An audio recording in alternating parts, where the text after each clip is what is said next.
Good morning dear students. अभी हमने discuss किया था कि हाउ डू ऑर्गेनिज्म रिप्रोड्यूस का जो पार्ट था 4 हुआ था, ये आपका पार्ट हो जाएगा 5। ठीक है, तो हमने उसमें सेक्सुअल रिप्रोडक्शन के बारे में बात किया था थोड़ा सा। उसमें हमने आपको फर्टिलाइजेशन के बारे में बताया था, पॉलिनेशन के बारे में बताया था, अर्धसूत्री भजन और समसूत्री भजन के बारे में बताया था। ठीक है, लेकिन तो ये फर्टिलाइजेशन के बाद में जो फ्रूट निर्माण की प्रोसेस होती है, ठीक है, तो फर्टिलाइजेशन में क्या होता है, कैसे होता है, इसके बारे में हम डिस्कस करते हैं। देखिए क्या होता है कि सेक्सुअल रिप्रोडक्शन में ये सपोज दैट ये प्लांट है, फ्लावर है, ठीक है, प्लांट का ये फ्लावर है, तो फ्लावर में क्या होगा, जब self pollination, suppose self pollination होता है, तो सेल्फ पॉलिनेशन में क्या होगा, ये आपके पुंकेसर होंगे, है ना, इनसे जो परागकण, ये पुंकेसर जो होते हैं, पुंकेसर ये हैं, इनके अंदर कोश होता है जिनके अंदर परागकण भरे होते, क्या होते हैं, पराग कण, ठीक है, इनको बोलते हैं पॉलन ग्रेन्स। तो ये परागकण भरे होते हैं जब मैच्योर होते हैं, और मैच्योर होने के बाद ये ब्लास्ट हो जाती है, इनकी जो वो बंडल होता है, ब्लास्ट होने के बाद में क्या, ये परागकण स्टिग्मा पर पहुंच जाते हैं डिफरेंट टाइप के एजेंट के द्वारा, हवा के द्वारा, है ना, और कीड़े मकोड़ों के द्वारा, जल के द्वारा, एटीसी रीजन होते हैं इसके हैं। तो यहाँ पर क्या होगा, ये पॉलन ग्रेन्स आ जाएगा। अब जो पॉलन ग्रेन्स होता है उसमें 2 मेल गैमेट्स, पॉलन ग्रेन्स क्या होता है, पॉलन ग्रेन्स में 2 मेल गैमेट्स होते हैं। अब क्या होता है, 2 मेल गैमेट्स हैं, बहुत सारे पॉलन ग्रेन्स आते हैं, एक नहीं आता, बहुत सारे पॉलन ग्रेन्स आते हैं। तो पॉलन ग्रेन्स क्या होगा, स्टिग्मा पर आ जाएगा, इस क्रिया को हम बोलेंगे पॉलिनेशन। पॉलिनेशन के बाद में होता है फर्टिलाइजेशन। अब फर्टिलाइजेशन में क्या होता है कि जो पॉलन ग्रेन्स ये मेल है ना, मेल गैमेट्स हो गया, तो मेल गैमेट्स क्या करेगा, पॉलन ग्रेन से पॉलन ट्यूब निकलती है। अब जो यहाँ पे स्टिग्मा है, यहाँ पर एक चिपचिपा लसलसा पदार्थ होता है जिसको हम नेक्टर बोलते हैं, ठीक है। तो अब पॉलन ग्रेन से क्या होगा, एक लंबी सी ट्यूब निकलती जाती है, ट्यूब निकलती है, ठीक, और ट्यूब निकलने के बाद जहाँ जैसे स्पेस होता है जिसके अकॉर्डिंग क्या होता है वो बढ़ती जाती है, और बढ़ते बढ़ते लास्ट में आपके जो माइक्रोपाइल या प्रवेश द्वार होता है, ठीक है, वहाँ तक पहुँच जाती है, ठीक, ओवरी के अंदर ओव्यूल वहाँ तक पहुँच जाती है। तो ये आपकी पराग नलिका, जो पराग नल से एक लंबी सी नली निकल रही है, इसको हम बोलेंगे पराग नलिका, इसे हम बोलेंगे पराग नलिका, पॉलन ट्यूब इसको बोलते हैं, ठीक है। अब ये क्या होता है, इसमें 2 मेल गैमेट्स होते हैं। अब सीधे ये टहलती हुई यहाँ तक आती है। इसमें एक चीज़ और होती है, ये जो पॉलन ट्यूब से जो नर मेल गैमेट्स जा रहे होते हैं, तो यहाँ पर सीधे ट्रेवल करते हुए सीधे यहाँ पे आते हैं, और यहाँ पर देखिए जो ये आपको दिख रहा है, ये पूरा पार्ट जो ओव्यूल है, ये वाला पूरा पार्ट, ठीक है, इसको हम ओव्यूल बोलते हैं। अब ओव्यूल में क्या होता है कि ऊपर की जो 3 सेल्स होती हैं, इनको हम प्रतिमुख कोशिकाएं या एंटीपोडल सेल्स बोलते हैं। बीच में ध्रुवी केंद्रक होता है, इसको सेकेंडरी न्यूक्लियस बोलते हैं, ठीक है। ये इसमें 2 सेल मिलकर के एक सेल का फॉर्मेशन होता है, इसको ध्रुवी केंद्रक कहा जाता है। इसके बाद में यहाँ पे 3 सेल्स आपको दिखाई पड़ रही हैं, जिसमें से 1 एग सेल है, और जो 2 सेल्स और होती हैं वो सहायक कोशिकाएं या सिनर्जिड्स कही जाती हैं। अब देखिए यहाँ पर क्या होता है कि जो गैमेट्स 2 आए है ना, जो मैंने बताया था अभी आपको कि जो ये परागकण होते हैं इसमें 2 मेल गैमेट्स होते हैं। तो जो मेल गैमेट्स आता है, जो पहला फर्स्ट मेल गैमेट होता है ना, तो जो क्या होगा, जो फर्स्ट मेल गैमेट होगा वो अंड कोशिका के साथ क्या करेगा, फर्टिलाइजेशन की क्रिया होगी। मैंने बताया था फर्टिलाइजेशन की क्रिया में क्या होता है, मेल गैमेट्स और फीमेल गैमेट्स आपस में मिल जाते हैं। तो जो ये एग सेल है ये आपका फीमेल गैमेट है,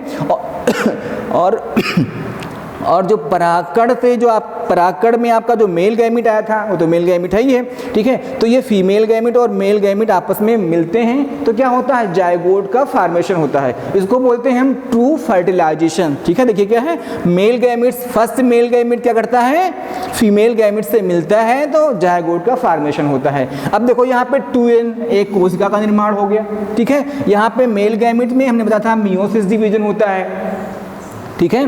तो गुणसूत्रों की संख्या आधी आती है, तो 2n हमारी सेल में 2n क्रोमोसोम होते हैं, तो n यहाँ पे थे, n यहाँ पे हो गए, 2n का जायगोट एक बन जाता है आपका।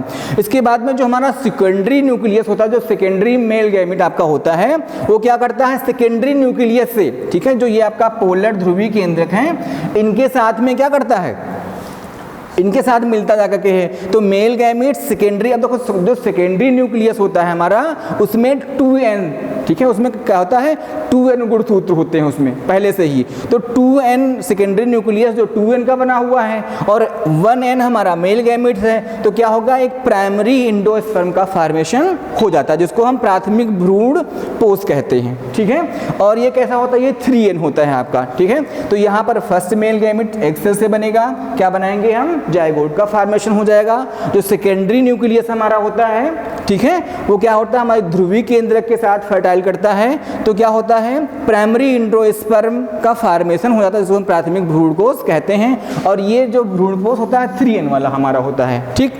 तो अब यहाँ पे आता है कि डबल फर्टिलाइजेशन क्या होता है। अब देखिए मेल गैमेट में दो, जो आपका पुंकेसर था या परागकण था कह सकते हैं, परागकण में 2 मेल गैमेट थे, ठीक है।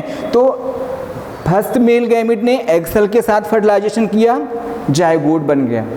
जो सेकेंडरी गैमेट आपका था, जो दूसरा गैमेट था, उसने क्या किया था, पोलर न्यूक्लियस या इसको सेकेंडरी न्यूक्लियस भी बोलते हैं, उसके साथ में फर्टिलाइजेशन की क्रिया होती समझ लीजिए। तो क्या होता है एक 3n वाली कोशिका का फॉर्मेशन होता है जिसको हम प्राथमिक भ्रूण कोश या प्राइमरी इंडोस्पर्म बोलते हैं। अब देखिए यहाँ पर डबल फर्टिलाइजेशन ये हो गया कि फर्स्ट जायगोट बन गया और सेकेंड फर्टिलाइजेशन में क्या हुआ, प्राइमरी इंडोस्पर्म का फॉर्मेशन हो गया। तो यहाँ पर फर्टिलाइजेशन की क्रिया दो बार हुई, इसीलिए इसको डबल फर्टिलाइजेशन कहते हैं, ठीक है।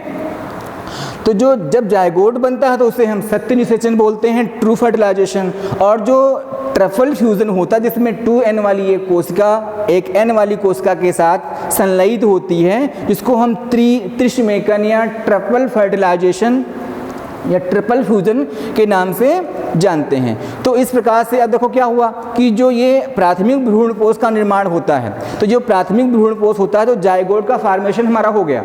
तो जायगोट का फॉर्मेशन होने के बाद में जो भ्रूणकोष का निर्माण होता है, तो ये जो प्राथमिक भ्रूणकोष होता है यही भ्रूणकोष के रूप में बदल जाता है और क्या करता है, ये हमारे जायगोट को नासुमेंट यानी कि पोषण प्रदान करने का कार्य करता है, ठीक है। तो जब धीरे धीरे पोषण मिलता रहेगा, तो अब देखिए जो ओवरी और ओव्यूल, अब देखिए क्या होगा, फर्टिलाइजेशन की क्रिया के बाद में कुछ चेंजेज आते हैं। चेंजेज में क्या होते हैं कि जैसे आपकी जो आपकी सेपल्स हैं, पेटल्स हैं, है ना, और स्टिग्मा है, स्टाइल है, स्टेमेन है, ये सब क्या होती हैं, सूखकर नष्ट हो जाती हैं या गिर जाते हैं। अब केवल बचता है ओवरी और ओव्यूल, ठीक है। तो जो ओवरी होती है, जो ओवरी फूलकर क्या होता है फर्टिलाइजेशन के बाद में, ओवरी फूलकर धीरे धीरे फ्रूट का फॉर्मेशन कर देती है, ओवरी फूल जाती है और फ्रूट के रूप में कन्वर्ट हो जाती है। और जो ओव्यूल होते हैं, ओव्यूल में क्या होता है, ओव्यूल से हमारे सीड का फॉर्मेशन हो जाता है। तो इस प्रकार से ये आपका सेक्सुअल रिप्रोडक्शन इन प्लांट आपका कंप्लीट होता है, ठीक है। इसमें देखो पार्ट्स कभी कभी पूछ लेते हैं कि फल का निर्माण किस भाग से होता है। तो जो फल होता है ओवरी से क्या होता है, फ्रूट का फॉर्मेशन होता है। सीड का फॉर्मेशन पौधे फ्लावर के किस भाग से होता है, तो ओव्यूल से क्या होता है, हमारे सीड का फॉर्मेशन होता है। थैंक यू, ठीक है।